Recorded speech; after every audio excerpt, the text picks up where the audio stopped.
नमस्ते friends. Income tax related और एक वीडियो में आप सभी का स्वागत है। आने वाले कुछ वीडियो में हम लोग इनकम टैक्स के डिडक्शंस के बारे में बात करेंगे। इसके अंदर हम लोग चैप्टर 6A के अंदर आने वाले डिडक्शंस को एक एक करके समझेंगे। तो इसी सीरीज के पहले वीडियो में आज हम लोग समझने वाले हैं सेक्शन 80C के बारे में। सेक्शन 80C के अंतर्गत आप सभी को पता है कि 1,50,000 रुपए की छूट इस सेक्शन के अंतर्गत मिलती है। इस सेक्शन के अंतर्गत जो स्पेसिफाइड इन्वेस्टमेंट है उसके अंदर अगर इन्वेस्टमेंट करते हैं तो 1,50,000 रुपए तक की छूट मिल सकती है। इंडिविजुअल और एचयूएफ टैक्स पेयर इस सेक्शन 80C के अंतर्गत जो डिफरेंट टैक्स सेविंग ऑप्शन बताए गए हैं उसके अंदर इन्वेस्टमेंट करके अपनी इनकम से डिडक्शंस ले सकते हैं। तो इस सेक्शन के अंतर्गत कौन कौन से इन्वेस्टमेंट के ऑप्शंस इंडिविजुअल और एचयूएफ टैक्स पेयर्स को अवेलेबल है इसके बारे में हम बात करेंगे। तो सबसे पहले जिस ऑप्शन की हम लोग बात करेंगे वो है पब्लिक प्रोविडेंट फंड पीपीएफ। इसके अंदर एचयूएफ और इंडिविजुअल टैक्स पेयर जो है इन्वेस्टमेंट कर सकते हैं। इंडिविजुअल टैक्स पेयर जो है वो खुद के लिए, खुद के पति या पत्नी के लिए और अपने बच्चों के लिए इन्वेस्टमेंट कर सकते हैं। उसका डिडक्शन इस सेक्शन के अंतर्गत ले सकते हैं। और एचयूएफ के केस में कोई भी एचयूएफ का मेंबर उसके नाम से इस सेक्शन के अंतर्गत पीपीएफ में डिडक्शन लिया जा सकता है। तो इस पीपीएफ के अंदर जो इन्वेस्टमेंट की लिमिट है वो मिनिमम 500 रुपए की है और मैक्सिमम जो है 1 साल के अंदर 1,50,000 रुपए का इन्वेस्टमेंट किया जा सकता है। इस पीपीएफ अकाउंट का जो पीरियड होता है वो 15 साल का होता है। ये इन्वेस्टमेंट 15 साल के लिए होती है। 15 साल के बाद पीपीएफ का अकाउंट मैच्योर हो जाता है और व्यक्ति अगर चाहे तो 7 साल के बाद में पार्शियल विड्रॉ भी करा सकता है। तो पब्लिक प्रोविडेंट फंड अकाउंट के अंदर इन्वेस्टमेंट करके सेक्शन 80C के अंतर्गत डिडक्शन लिया जा सकता है। दूसरा जो इन्वेस्टमेंट है वो है सुकन्या समृद्धि योजना। इस योजना के अंतर्गत रेसिडेंट इंडिविजुअल टैक्स पेयर अपने छोटी बच्चों के नाम से इन्वेस्टमेंट कर सकता है। इस सुकन्या समृद्धि योजना के अंदर जो मिनिमम इन्वेस्टमेंट की लिमिट है वो है 250 रुपए वार्षिक और मैक्सिमम जो लिमिट है वो है 1,50,000 रुपए। इस अकाउंट का जो लॉक इन पीरियड होता है वो 15 साल का होता है और लड़की की उम्र जब 21 साल हो जाती है तो ये अकाउंट मैच्योर हो जाता है। तो इस सुकन्या समृद्धि योजना के अकाउंट के अंदर इन्वेस्टमेंट करके टैक्स पेयर जो है डिडक्शन ले सकता है। इसके बाद जो इन्वेस्टमेंट का ऑप्शन आता है वो है म्यूचुअल फंड। अगर म्यूचुअल फंड के अंदर भी इन्वेस्टमेंट करते हैं तो उसका डिडक्शन 80C के अंतर्गत लिया जाता है। लेकिन इसके लिए जरूरी है कि जो म्यूचुअल फंड के अंदर इन्वेस्टमेंट किया है उसका लॉक इन पीरियड 3 साल से ज्यादा हो। म्यूचुअल फंड के अंदर जो इन्वेस्टमेंट की लिमिट है वो है मिनिमम 500 रुपए और मैक्सिमम कोई लिमिट नहीं है। तो इसके अंदर भी अगर इन्वेस्टमेंट किया जाता है तो सेक्शन 80C के अंतर्गत 1,50,000 रुपए तक का डिडक्शन लिया जा सकता है। म्यूचुअल फंड से अगर प्रॉफिट होता है तो 1,00,000 रुपए तक का प्रॉफिट जो है एग्जम्प्ट होता है, जिसके ऊपर कोई टैक्स नहीं लगता है। उसके बाद जो इन्वेस्टमेंट का ऑप्शन आता है वो है टैक्स सेविंग एफडीआर। ये टैक्स सेविंग एफडीआर जो है 5 साल के लिए होती है। इसका जो है इन्वेस्टमेंट का पीरियड 5 साल होता है। 5 सालों के बाद इस एफडी को विड्रॉ किया जा सकता है। इस टैक्स सेविंग एफडीआर की जो मिनिमम लिमिट है वो है 1,000 रुपए और इसका लॉकिंग पीरियड जो है 5 साल का है। 5 साल के पहले अगर इस एफडी को तोड़ा जाता है, उसका विड्रॉ किया जाता है तो जो विड्रॉ की अमाउंट है उसे इनकम में ऐड किया जाता है।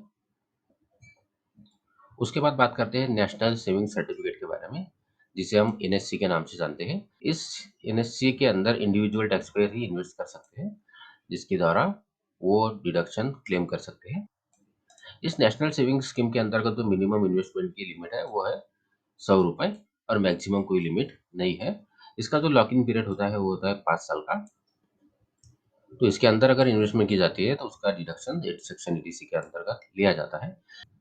इस एनएससी के ऊपर जो इंटरेस्ट अक्रूड होता है वो इंटरेस्ट फिर से री इन्वेस्ट हो जाता है। इसके लिए जो इंटरेस्ट री इन्वेस्ट होता है उसका भी डिडक्शन सेक्शन 80C के अंतर्गत मिलता है। उसके बाद जो ऑप्शन है वो है सीनियर सिटीजन सेविंग स्कीम। इस स्कीम के अंतर्गत सीनियर सिटीजन जो है इन्वेस्टमेंट कर सकते हैं और उसका डिडक्शन इस सेक्शन के अंतर्गत ले सकते हैं। इस सीनियर सिटीजन सेविंग स्कीम का जो लॉक इन पीरियड होता है वो होता है 5 साल का। 5 साल के बाद इसका विड्रॉ किया जा सकता है। उसके बाद जो इन्वेस्टमेंट का ऑप्शन है वो है यूनिट लिंक इंश्योरेंस प्लान, जिसे हम यूलिप के नाम से भी जानते हैं। इसके अंतर्गत जो है इंडिविजुअल और एचयूएफ दोनों टैक्स पेयर इन्वेस्टमेंट कर सकते हैं। इंडिविजुअल के केस में इंडिविजुअल खुद पति या पत्नी के नाम पे या बच्चों के नाम पे इन्वेस्टमेंट कर सकता है, और एचयूएफ के केस में एचयूएफ के किसी भी मेंबर के नाम से इन्वेस्टमेंट किया जा सकता है। इसका जो लॉक इन पीरियड होता है वो 5 साल का होता है। इसके अंतर्गत अगर इन्वेस्टमेंट की जाती है तो उसका भी डिडक्शन सेक्शन 80 के अंतर्गत लिया जा सकता है। और एक जो इन्वेस्टमेंट ऑप्शन है वो है नेशनल पेंशन स्कीम, जिसे हम एनपीएस भी कहते हैं। इस सेक्शन के अंतर्गत 1,50,000 रुपए तक का डिडक्शन लिया जा सकता है। इस नेशनल पेंशन स्कीम के अंतर्गत इंडिविजुअल टैक्स पेयर अगर उसकी एज 18 से 60 साल के बीच में है तो इन्वेस्टमेंट कर सकता है। इस एनपीएस के अंतर्गत इन्वेस्टमेंट की मैक्सिमम कोई लिमिट नहीं है, लेकिन मिनिमम जो है साल के 6,000 रुपए इन्वेस्टमेंट करने होते हैं। इसका जो लॉक इन पीरियड होता है वो होता है रिटायरमेंट तक। तो इस नेशनल पेंशन स्कीम के अंदर इन्वेस्टमेंट करके सेक्शन 80 और सेक्शन 80 डी सब सेक्शन 1 के अंतर्गत डिडक्शन लिया जा सकता है। उसके बाद जो ऑप्शन आता है वो है लाइफ इंश्योरेंस प्रीमियम।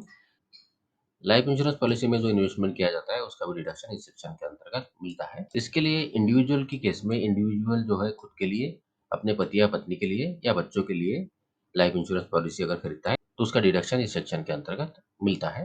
और एचयूएफ के केस में एचयूएफ के किसी भी मेंबर के नाम पर अगर लाइफ इंश्योरेंस पॉलिसी खरीदी जाती है तो उसका डिडक्शन सेक्शन 80 के अंतर्गत ले सकते हैं। उसके बाद जो ऑप्शन है वो है बच्चों की ट्यूशन फी। बच्चों की ट्यूशन फी पे जो एक्सपेंसेस किया जाता है उसका भी डिडक्शन इस सेक्शन के अंतर्गत लिया जा सकता है। इस ट्यूशन फी का जो डिडक्शन है वो 2 बच्चों के लिए लिया जा सकता है, और डिडक्शन जो है सिर्फ ट्यूशन फी का मिलेगा।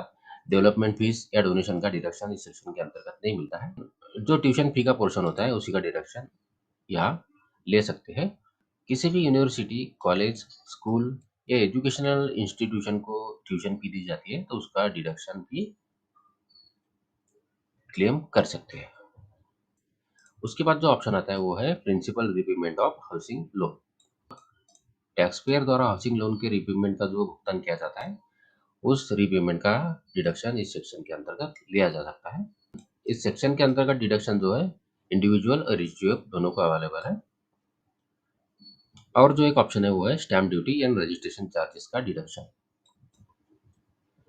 अगर टैक्स पेयर नया घर परचेस करता है या बनाता है तो उस नए घर या प्रॉपर्टी के परचेस करने पर जो स्टैम्प ड्यूटी या रजिस्ट्रेशन चार्जेस पे की जाते हैं उसका डिडक्शन सेक्शन 80 के अंतर्गत लिया जा सकता है। तो आपने भी अगर कोई नया घर परचेस किया है या कोई प्रॉपर्टी परचेस की है तो उसका डिडक्शन, तो उसके स्टैम्प ड्यूटी और रजिस्ट्रेशन चार्जेस का डिडक्शन सेक्शन 80 के अंतर्गत ले सकते हैं।